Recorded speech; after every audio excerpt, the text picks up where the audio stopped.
Welcome back to Cecil Weekly on Cecil.tv. I'm Allison Donnelly, here with KatriciaThompson, the Overdose Prevention Coordinator at the Cecil County Health Department.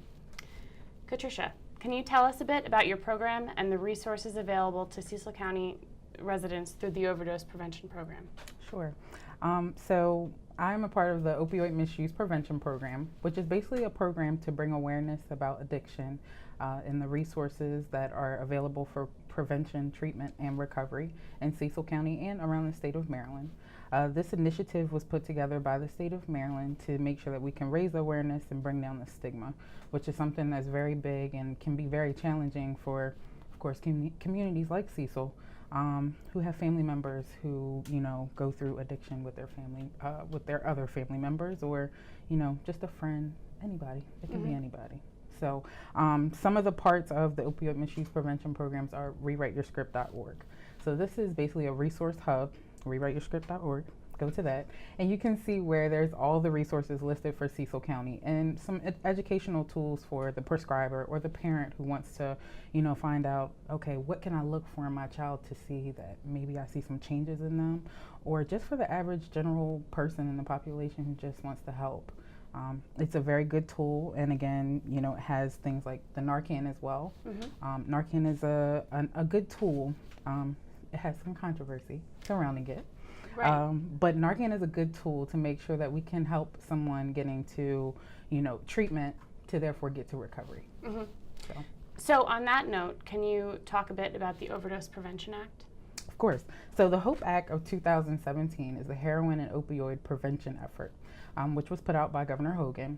And basically this is to help increase treatment resources and community awareness about addiction, to help have that conversation and to help us to get more people to treatment. Right. As the opioid crisis rages on, we need more resources in our community, in our nation, period. And this is going to help the prescribers to know where to go, what lines to look around. With us as the overdose prevention, that's given us more guidelines as far as how can we get more people naloxone to help them get more access to other people. So it's just a way to bring that awareness again. Awareness is a big, big, big thing, and just help us all. So what kinds of people are at most risk for overdose? Everybody. No, everybody can be at risk for overdose. Let's just put it that way.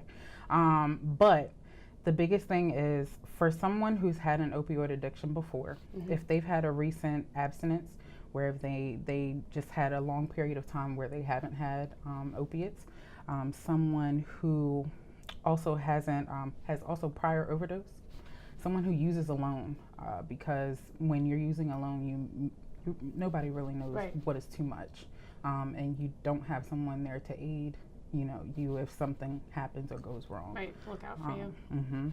But it can be the first time. That's the thing.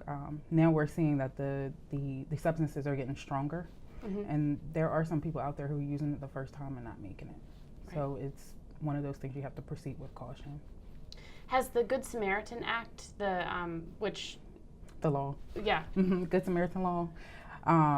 Now we're trying to raise awareness as much as possible, which is very good.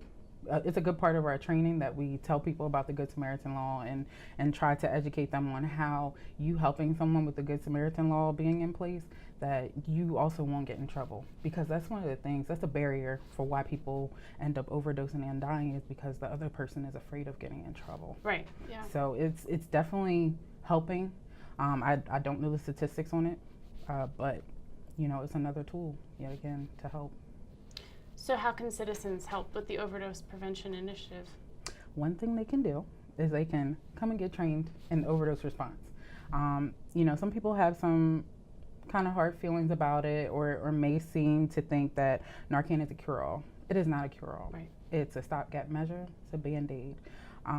So after the Narcan, we need to be able to provide that person with treatment, some type of resource.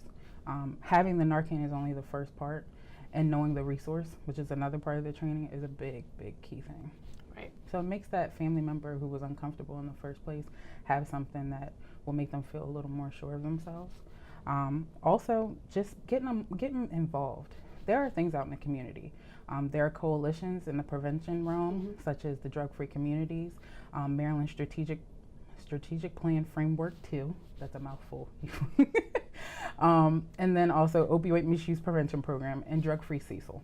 All of those coalitions need our citizens. We need our community members to get involved so that we can get more words out, get more attendance, elevated attendance at these events, just to get the awareness up. And these groups are open to volunteers? They're open to volunteers. Voices of Hope.